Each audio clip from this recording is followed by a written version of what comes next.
Komisa tata nzambe. Sans la tata nzambe. Et surtout que Nzambe mikolo nyonso azali kokanisela biso azali korapele biso tala ndenge na periode oyo tozali. Nzambe azali Nzambe makambo oyo biso tozali kozala makambo oyo biso tozali komona ndenge ye azali eza ndenge moko te. Esika mayele na biso esuki ya ye ebandi so baso tomoni ndenge Nzambe azali kote ya biso. Awa loyengo na biso elobi na suka soki botali bie eza na esika elobi boye bolingo ya Nzambe ezali na suka te oyo akaniselaki biso na kati ya mabunga na biso.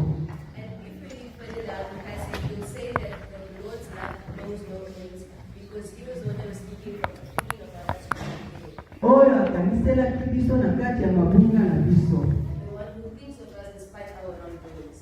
Papa mama kibambise mwayebi te soki ezali na motu mosusu oyo akozolaka na bolingo ne tata Nzambe.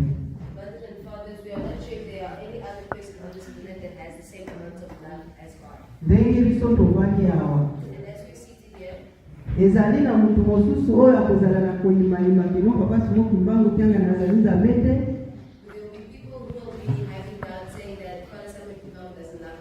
Tala ndenge ye moko auti kosalela biso likamwisi. Tozali kokanisa keno papa alobi na ye eza kaka bongo ebongisamaki bongo ma ezali likambo moko ya monene oyo ezali komona no miso ya mokili mobimba ke azali Nzambe. And what just happened now, we're busy saying that our Father had planned this was all part of His plan, but it's something that is happening that is being in front of the eyes of the world. Avant alobaki na yeke bana nyonso bandimi nyonso bao bazwaki bitumbu bazonga na lingomba. Recently, our Father had said those that will put aside to come back to church. Kokanisa teke bakomi basantu nyonso. And doesn't mean that all of them have become saints. Yope mutu ozalaki sima lingomba te kokanisa te yope ozali mosantu. And don't think just because you were still part of the church doesn't mean that you're holy. It is not like that. We thought it was happiness, but it's not. And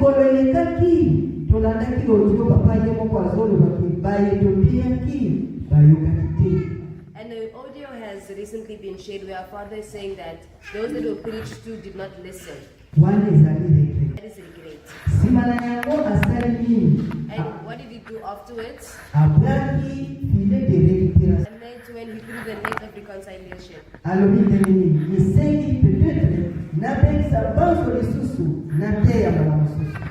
And maybe he went and said that maybe the first message was not clear. Let me call everyone so that they can be preached to again. We don't know if there will be another opportunity such as this. Yangoana lise ya tata Nzambe na oya yo makanisa ya tata Nzambe na oya yo eza ndenge moko te. Which is why our mindset and God's is not the same. Nzambe esika azali kotala mokili mobimba nyonso ezali koleka. And wherever God is, He's having an eye all over the world, whatever is happening right now. Na baoyo bazalaki sima lingomba. And for those that are behind church, bana na ye bazalaki na kati. His children was amongst them. Na biso batu tozaki sima lingomba te. And for those that were part of the church, basali ya Satana bazalaki na kati. and the workers of Satan was also among us. Na nzela nini? Through what way? Ozomona motu kobanda abotani asana yiro mwana ya mke. And you'll see that from the time a person is born, there's still a small child. Andili lingomba. They accepted the church. Azui bibatisi. He got baptized. Akoli. They've grown up. Asali atongi alini pesipo na misala nyoso. You see them working and they're busy building and giving themselves fully towards the work. Menasuka. But at the end, yama nyoso asalaki. with everything that they have done, kaka pona kozala attention. but because of lack of caution, eloko nke ekoyisiye. a small thing has pushed him aside. Nzambe azali kotala. And God is watching. Esiko Nzambe akomi na ye na suka ndenge asala likambo na ye atali ndenge bana na ye basalaki. God has now reached the end of his plan and he's busy taking a look at what he has done. Aleki pasi. He feels pain. Yalo bakatoko na kusipita banani. And as he always says, you will not be happy. Yango Nzambe abengisi bana bameme na bango nyonso asangisi. And he mixed together all the sheep and goats. Alingi lisusu ateyambala ya sika. He wants to preach in a new manner this time. Ebongo yo tata mama Kimbangisi. Now what about you, Mother, Father Kimbangisi? Apele oyo papa abengi biso. And this call that God has given to us, Kokanisa teke yo ozalaki mosantu, upe azalaki libanda azalaki mosantu te. do not think that because you are inside the church that you are holy and the person that was outside was not. Biso pe tozali kosala masumu. And we also are committing sins. Kupi ya biso eleki na ba oyo bazalaki sima lingomba. In fact, ours surpassed the ones Ezalaki ya kobomba mabisika kozali. but it was hidden in places that we are in. Biso nyonso Nzambe alimbisi biso. And all of us, God has forgiven us. Eza bango te kaka biso nyonso lingomba mobimba. Not just them, but the whole church. Na yango tosala nini? Tozongela. And for now, what must we do? We must come back to our senses. Tozongela mibeko na ye, tolanda ye. Let us go back to the commandments and follow his commandments. Nzambe azali Nzambe. God is God. Maye oyo azali koloba. With everything that he is saying, Ezali kokokana na ndenge omonaki no azali kotonga bato na ye monene. it is also the same as how Noah was seen when he was building his ark. Nzambe ayebisaki ye tonga bato. God had told Noah, build the ark. Nalingi nasala na ngai likambo. I want to do something. Yango nasengi yo kotonga bato na nsima kotonga kotisa bikelamu nyonso mibale. And after building the ark, you put in every type of species, male and female, inside the ark. Bato oyo nyonso babandaki komona ye ndenge azali kosala bamonaki yango neti maseki. And for those that were watching Noah build this ark, they thought he was doing it for fun. Mpe ye alalaki te alamukaki te bato ebongi. And him, it wasn't something simple as sleeping and waking up and the boat was done. Ezalaki bongo te pamba te ezwaki ye ntango. It wasn't something like that. It had taken him time. Azoyamuka azokende na chantier. He wakes up and he goes to the workshop. Bazali kotala azali kosala nini bazali koseka ye. They're busy watching him. What is he doing? And then they laugh. Yo no azali kosala. What is Noah doing? Ayebisi bango. He tells them.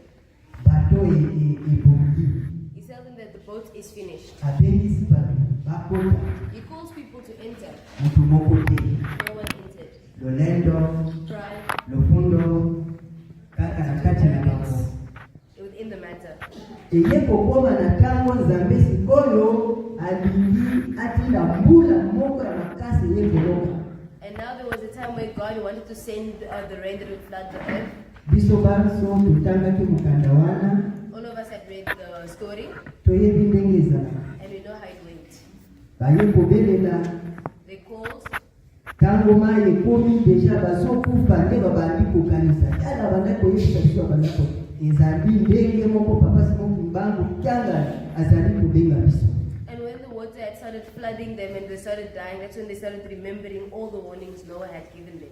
Azali kobengisa biso kwete tokota na kati. He's busy calling us in order for us to enter the ark. Kwete toya kubika. So that we may be saved. Tomona esengo wana oyo alakaki biso. So that we can see the happiness that he had promised us. Alingi ata moko ya biso azanga te. He doesn't want any one of us to miss out. Yango wana soki yo na ngai Nzambe abengisi yo. So if God calls upon you and I, Meka potosa. try to obey. Kozongela lisusu makambo wana te. Do not return to your sins again. Tuleki na mtandao wa biso mwambali, tuleki na mtandao wa mbele. We're moving on to our next book, the book of Commandments, the book of Exodus. Na mtandao wa biso wa mbeko tutangaki na chapitre 20 verset 1 à 7. And we read the book of Exodus, chapter 20, verse 1 to 17.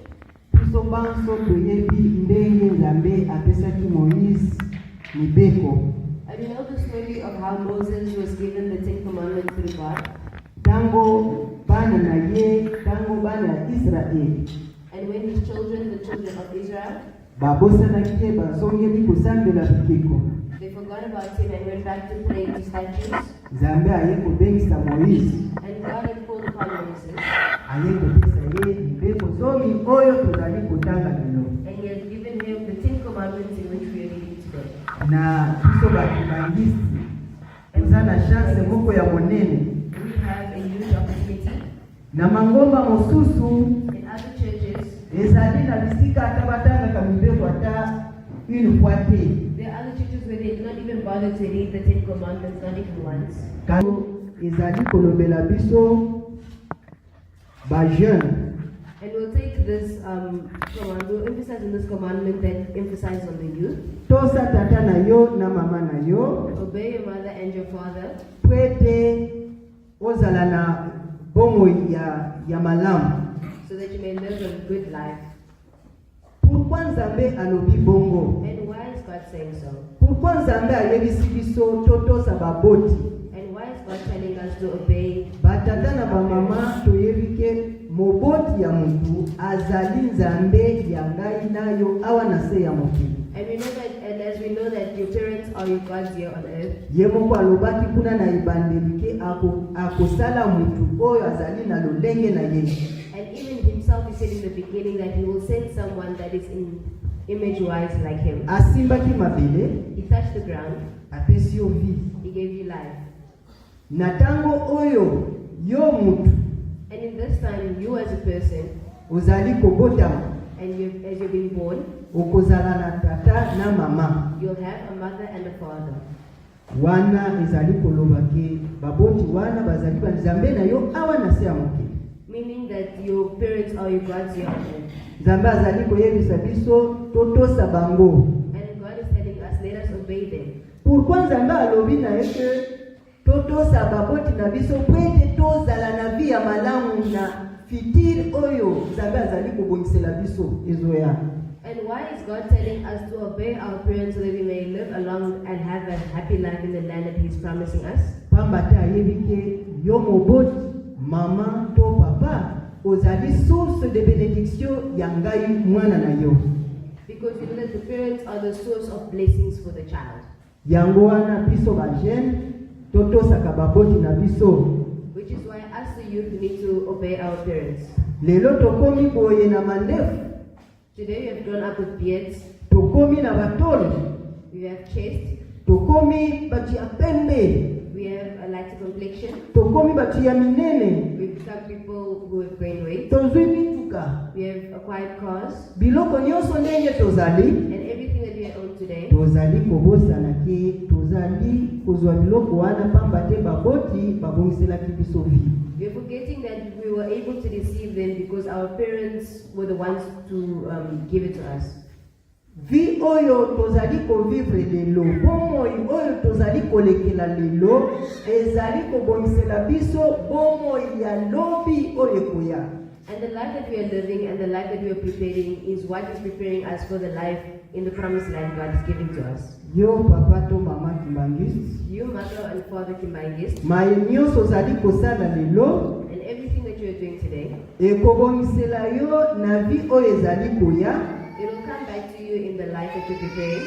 soki osalaki malamu. If you did good, Omitu na siko bisiko ozali. and ask yourself where you are right now. Soki ozali kopesa moboti pasi, If you give your parents pain and suffering, Nzambe alobi nini? what does God say? Vi na yo kuna na liboso ekobeba. Your life up ahead will be damaged. Ezali na vi mosusu Nzambe abongiseli biso kuna na liboso. There are lives that God has prepared for us in the future. Kokanisa te keno ezali akomema yo na mokili mosusu ubi akosala boye eza bongo te kasi na ba etape na vi na yo mobimba. It doesn't mean that when He says He'll take us to a promised land, He will take you out to another world, but rather progressing forward in your life. Kobanda bomwana na yo, Starting from your childhood, ozali kosala bolamu liboso ya baboti. and you're doing good things in front of your parents.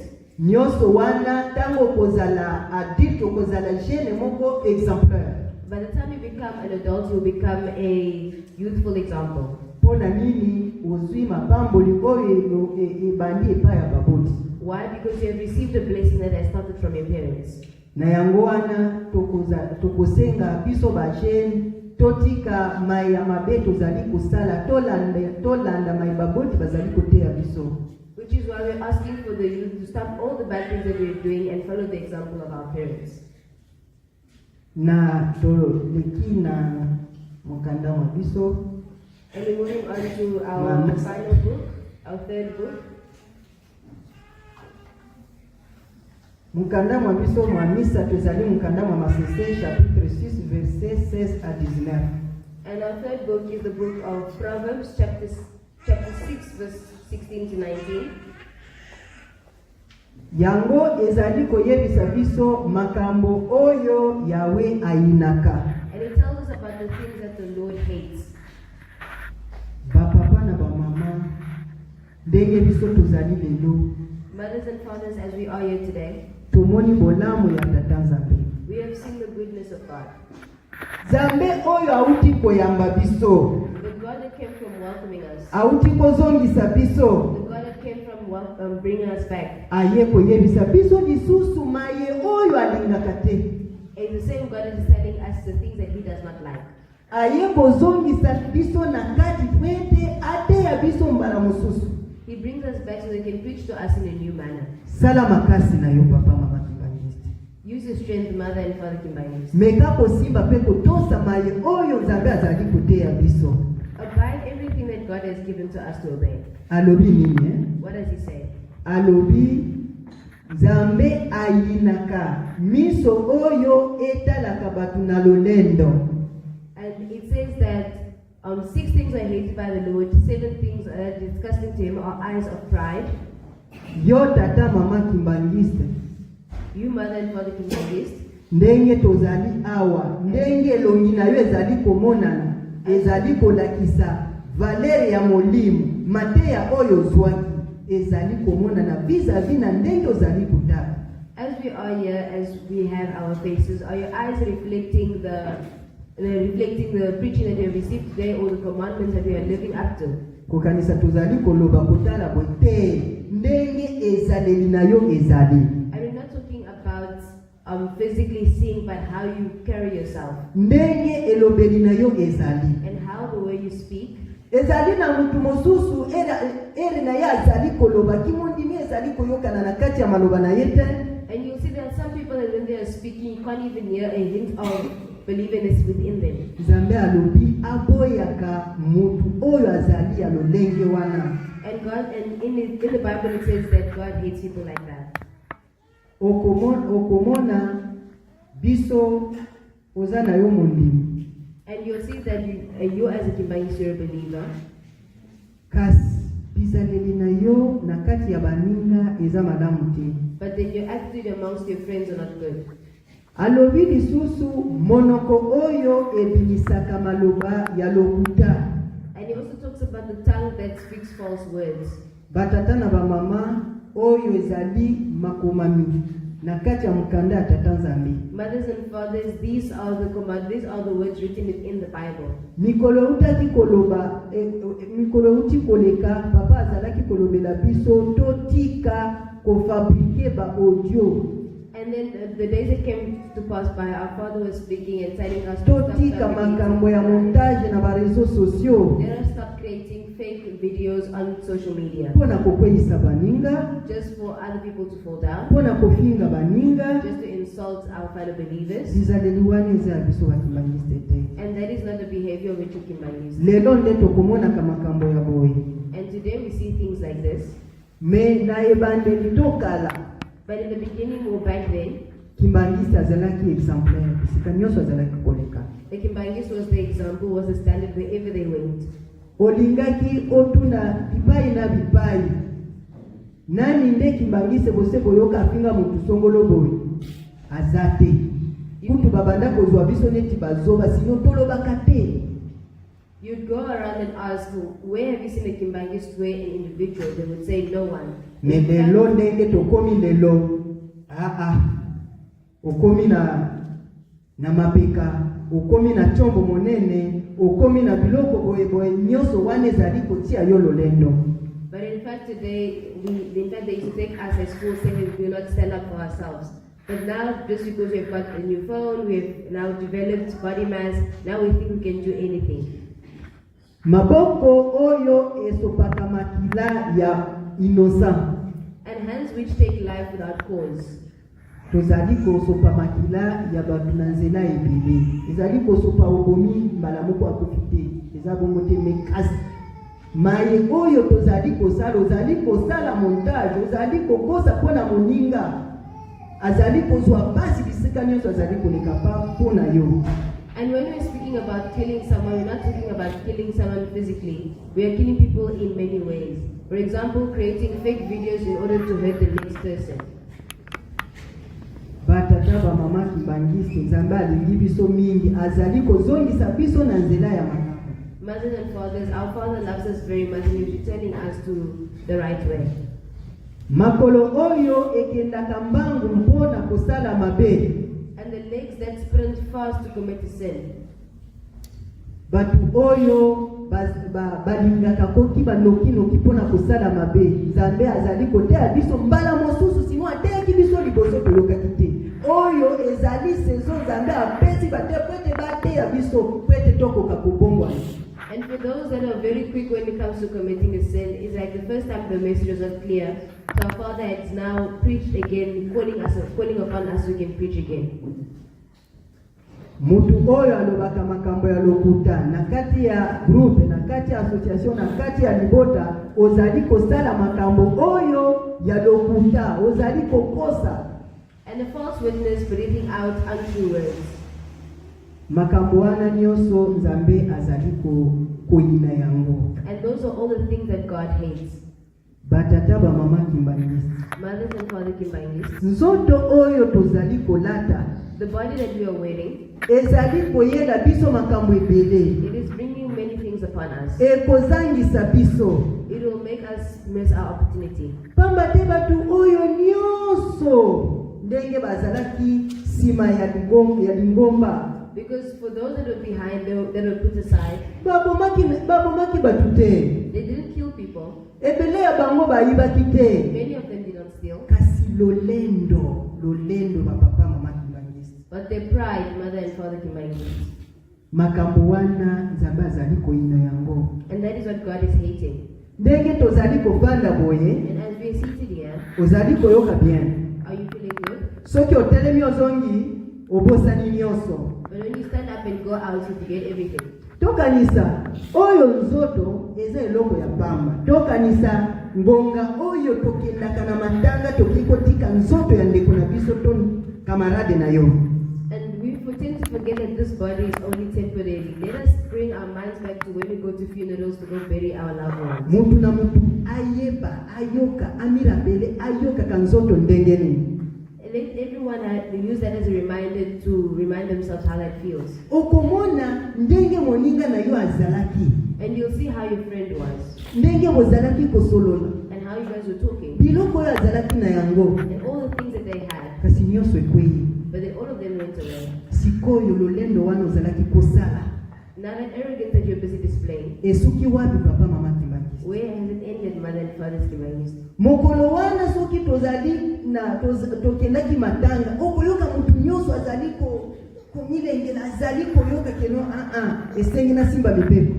And you'll see that every time we go to a funeral, the people that attend are sitting there and busy saying it's time for me to change my ways. Simami kolomike obosani. But then a few days later you forget. Yebake mokolo ekozala okomona bolamu ya vi oyo ya malamu o vivre na se ya mokili. And when the time comes, you'll now see the good life or the life that you have lived down here on earth. Mais sikoyo awo ko comprendre te. But for now you will not understand. Yango wana tozali kosenga ndenge Nzambe azali ko récupérer biso lisusu. And that's why we're asking, as God is busy bringing us back together. Tosala keba papa mama kimbangisi. Let us be careful, mother and father kimbangisi. Ndenge awa bayebisi biso makambo o Nzambe ayinaka. And since they're telling us of things that God hates, ezali na makambo mususu Satana yete banzela na ye alingaka kolekela kwete akoka kokweisa yo mone.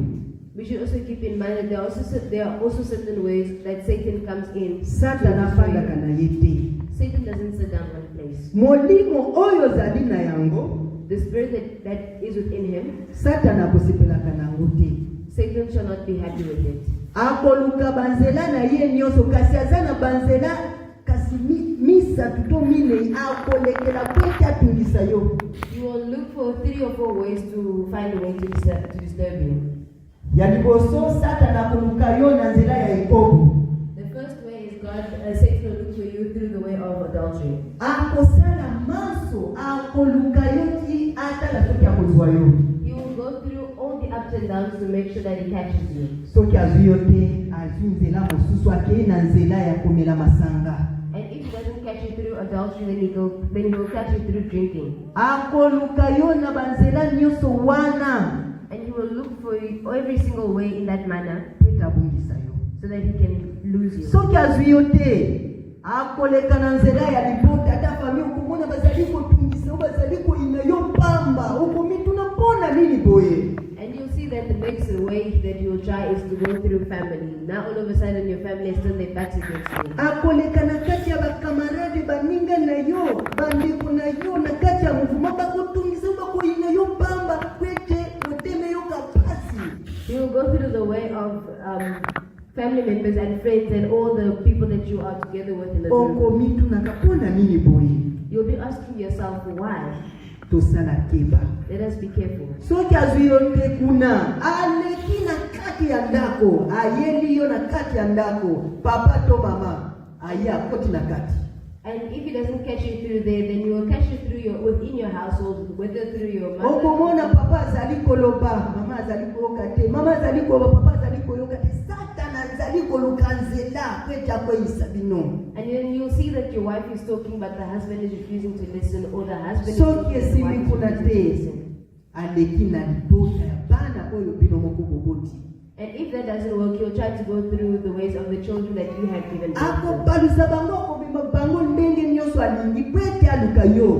He will take them and play with them in order to get your attention. Na yango watata mama kimbangise tosala keba tosimba ndenge nzamba zali koteya biso ndenge azongisi biso oyo zali saison moko babaki filet de récupération batata na ba mama ba oyo yakala boyeba likambo wana keno ekozala na tango filet de récupération ekobwaka.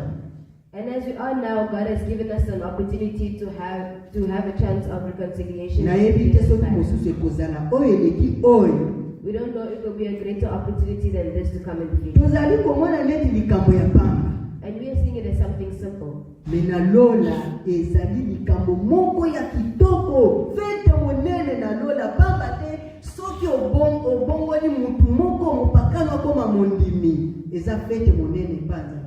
But in heaven, you'll see that it is a great matter because now they're bringing back all the lost souls together. And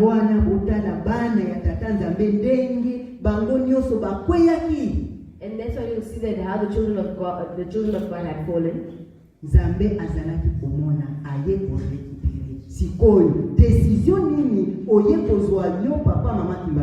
God has seen them and decided to bring them back. So what decision have you taken, Mother and Father? It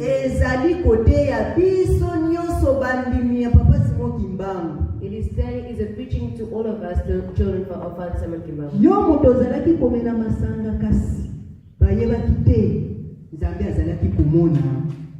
And for those that are drinking alcohol but people couldn't see, God is watching.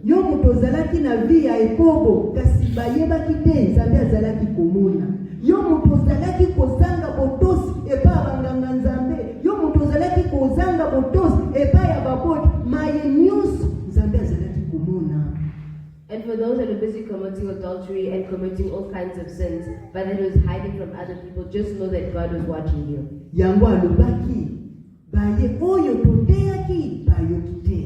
And that is why God had said, for those that were preached to, they did not listen. And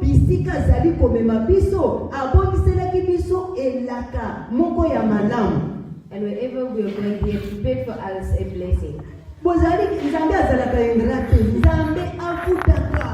God is not ungrateful, He pays.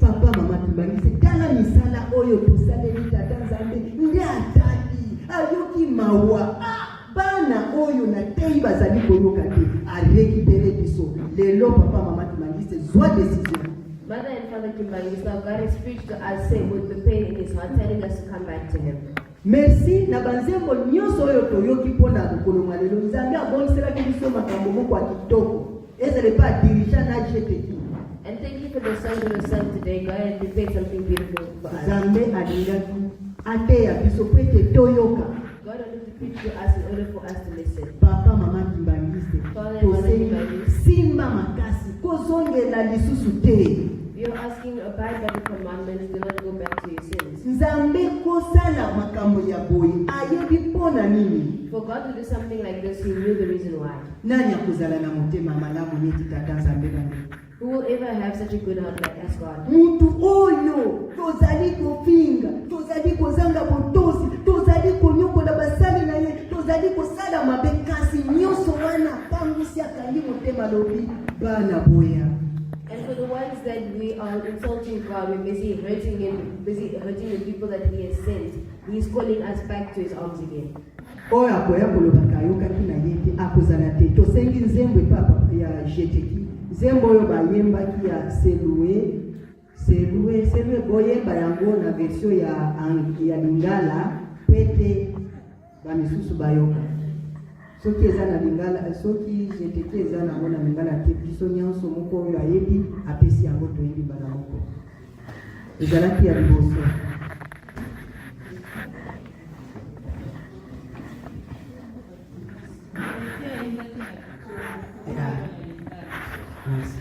Boyoka, boyoka, boyoka, boyoka,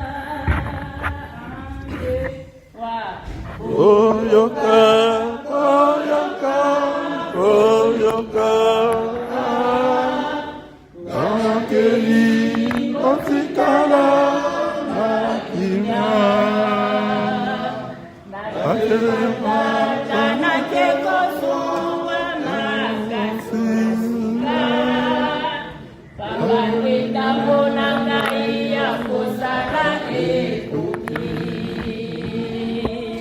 boyoka, boyoka, boyoka,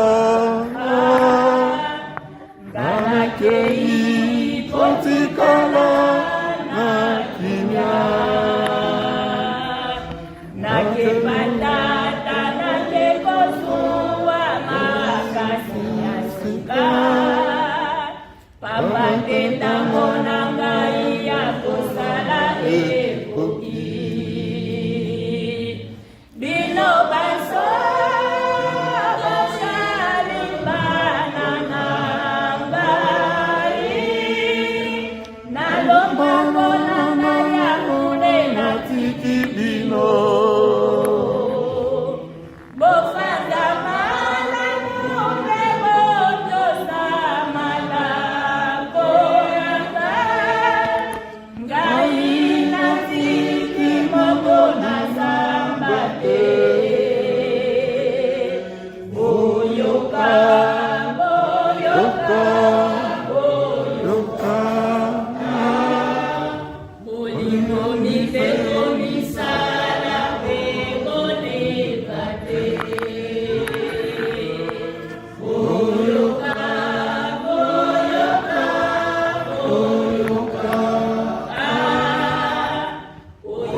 jeune totangi totangi solo totangi na masese nyonso wana nzambe azali komema biso na nzela ya malamu. Mothers and fathers and the youth, we have the book of Psalms, the book of Exodus, and the book of Proverbs, and that is the way God wants us to live. But na kati ya nzembo nzambe atikeli biso wana ezali neti testament. And within that song, it's like a testament that God has given to us. Alobi nini oyo akozanga ekozala bozoba na ye. And in the song it says, for the person who to mess out of their own stupidity. Yango wana batata na bamama timbangise batei bazali koleka liboso na biso pete toteyama butu mpe moi nzambe arekipere biso mbala mosusu oyo akozanga bozoba na ye. Tosukisi bongo na kombo ya tata mwana mpe tata moyo mosantu. Amen. Totela mpona kobona okwizi nolisheno mbena na mutamba kati klasi mo kwambiyanga ni lawe kuziboga ngo mshaki kwa kwa na mpingo kwa mpingo na sisi waja unapo badili hadi kwa kwa kwa amani kwa na kwa mpingo kwa ya kuna ni shimo mpingo okwizi nolisheno na mutamba kati klasi wembi zemo.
Amen.